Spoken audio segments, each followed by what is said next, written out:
ओम नमो भगवती वासुदेवाय नमो। नमस्कार बंधुगण आपण मानकु आम यूट्यूब चैनल को स्वागत। बंधुगण आज भिडियो रे आमे आपण मानकु कहिबाकु जाउछु आपणक पई आज आसंता कालीर दिनटी किपरि साब्यस्त हेबो, ए दुई दिन आपणकु किपरि कटेइबे, केउ सबु जिनिस रे आपणकु फायदा मिलिबो आउ केउ सबु जिनिस रे आपणकु सावधानता अवलंबन करबा पई पड़िबो, आपणकर लव लाइफ किपरि रहिबो, कैरियर किपरि रहिबो, बिजनेस आउ व्यापार किपरि रहिबो, ता सहित स्वास्थ्यर महत्वपूर्ण इनफॉरमेशन मध्ये आमे आपण मानकु देबु। आउ ए वीडियो शेष रे आमे आपण मानकु किछि उपाय विषय कहबु जहा द्वारा आपण ए दुई दिन को आहुरी अधिक शुभ और मंगलदायक बनै परिबे। फ्रेंड्स, आगो को वीडियो आरंभ करिया पूर्व आपनको हमर रिक्वेस्ट कि जदि आपण हमर ए चैनल ले नुआ आछथि तो चैनल को सब्सक्राइब करंतु, सांगरे नोटिफिकेशन बेल को मध्ये ऑन करंतु, जहा द्वारा समय समय सह हमर नुआ नुआ वीडियो रे नोटिफिकेशन आपणक पाखरे पहुंचिबो। आसंतु जानिबा किपरि रहिबो आपणक पई आजि आउ आसंता कालीर दिन। सबुठारु प्रथमे आमे आपण मानकु कहिबु कि कोन आपणक पई ए दुई दिन रे सतरे पॉजिटिव रहिबाकु जाउछि। जदि कहिबु फ्रेंड्स, आज आउ आसंता काली आपणक वित्तीय स्थिति रे काफी सुधार आसीबो। किछि नुआ आरंभ करिबा पई ए दुई दिन आपणक पई बहुत ही अनुकूल भरे रहिबो।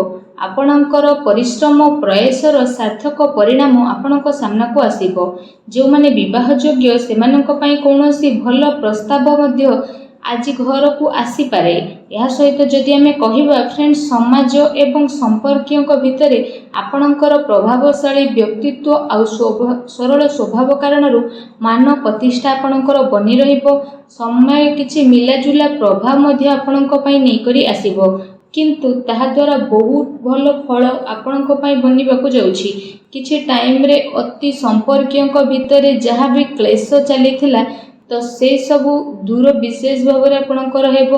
ता सहित संपर्क रे पुणी थरे मधुरता देखा देबो। प्रतिष्ठित लोकंक सह संपर्क बढ़िबो आउ जहा भविष्यत पई बहुत ही लाभदायक सिद्ध हेबो। धार्मिक स्थल को जीवार प्रोग्राम मध्ये आपणकर बनिबो, जहा द्वारा बहुत अधिक शांति एवं हल्कापन आपण विशेष भाव में अनुभव करिवे।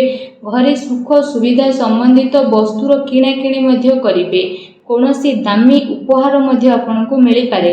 विद्यार्थी मानक विषय जदि कहिबा, विद्यार्थी माने तांको चाकरी संबंधित कोनोसी क्षेत्र रे इंटरव्यू रो जोगो मध्ये बनुछि। सेथि पई पूरा परिश्रमर सहित निजर कार्य रे प्रयास करंतु। निजर सिद्धांत रे कोनोसी भी प्रकार समझौता आज आपण आदु करंतु नाही। प्रभावशाली एवं प्रतिभावान लोकों सह अधिक टाइम आपण स्पेंड करिवे। एहा द्वारा आपणकर आत्मबल एवं आत्मविश्वास रे वृद्धि हेबो तथा नकारात्मक विचार मध्ये आपणकर दूर हेबो। भाग्य ठारू अधिक आपण आपणक कर्म उपरे विश्वास रखंतु। दिन आपणक पई आज बहुत ही भल रहिबो। आसंतु जानिबा आपणक पई कोन नेगेटिव रहिबो। जदि कहबा कोनोसी पारिवारिक कथावार्ता को नै भाई भौणी भितर लड़ाई झगड़ा होई पारे। घरर वृद्ध लोकों द्वारा सम्मान को खराब हेबाटू आपण बंचई रखंतु। ता सहित धर्म ना रे केही आपणकर नुकसान मध्ये करि पारे, सेथि पई आपण सावधान रहंतु। घरर कोनोसी वृद्ध लोकों स्वास्थ्य को लेके आपणकर चिंता रहिबो। डॉक्टर को पाखक मध्ये आपण जाई पारती। एहा सहित जदि कहिबा आपणको आपणकर स्वभाव रे ईगो को खत्म करबा पई पड़िबो, जहा द्वारा जहा भी सब प्रॉब्लम थिला सब प्रॉब्लम रे सॉल्व हेबो।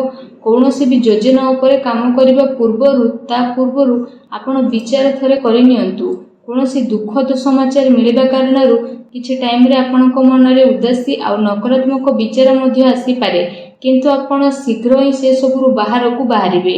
विद्यार्थी वर्ग पाठ पढ़ा अपेक्षा फालतू कथाबार्ता रे ध्यान केंद्रित करिवे।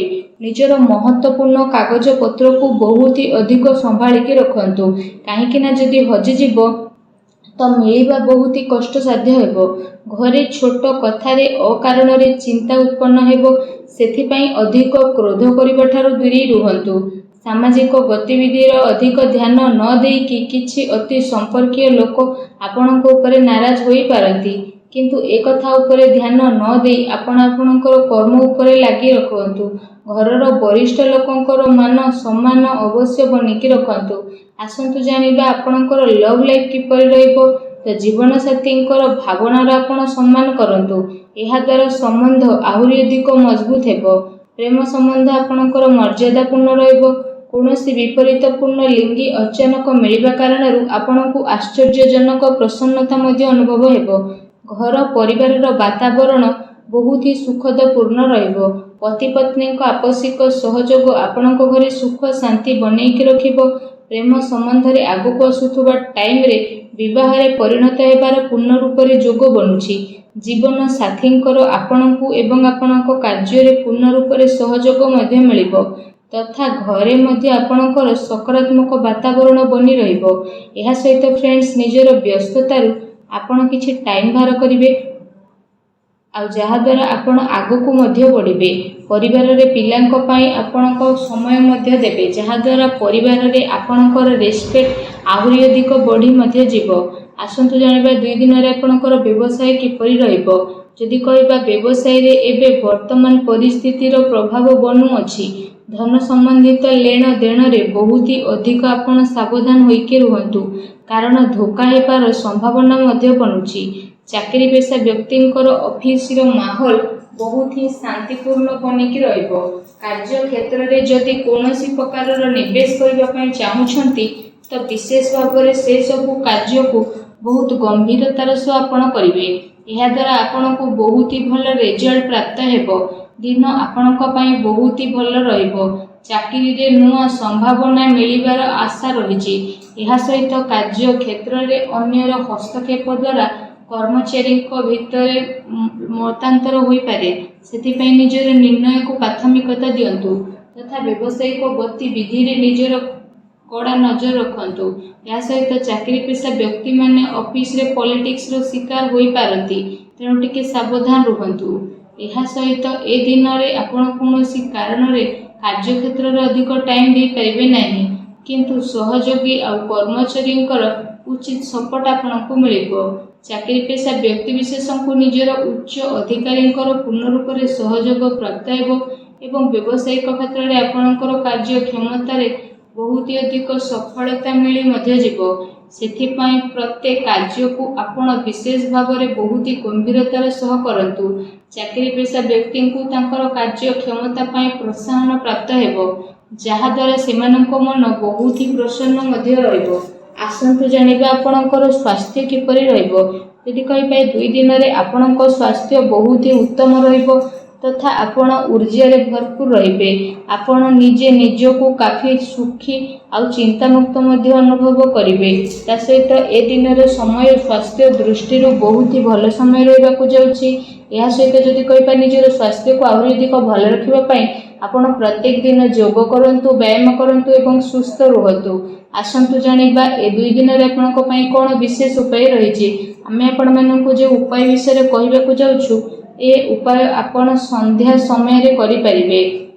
ବିଶେଷ ଭାବରେ ଯଦି ଆମେ ଆପଣମାନଙ୍କୁ କହିବୁ କି ଆପଣମାନେ ବିଶେଷ ଭାବରେ ସନ୍ଧ୍ୟା ସମୟରେ ଘରର ଈଶାନ କୋଣ ଅର୍ଥାତ୍ ଘରର ଉତ୍ତର ପୂର୍ବ କୋଣରେ ଏବଂ ଘରର ପୂଜା ସ୍ଥଳରେ ଆପଣମାନେ ଗୋଟେ ଘିଅର ଦୀପଟିଏ ପ୍ରଜ୍ୱଳନ କରନ୍ତୁ। ଏହାଦ୍ୱାରା ମାନସିକ ଭାବରେ ଆପଣଙ୍କୁ ଶାନ୍ତି ମିଳିବ ଆଉ ନକାରାତ୍ମକ ଶକ୍ତିର ମଧ୍ୟ ବିନାଶ ହେବ।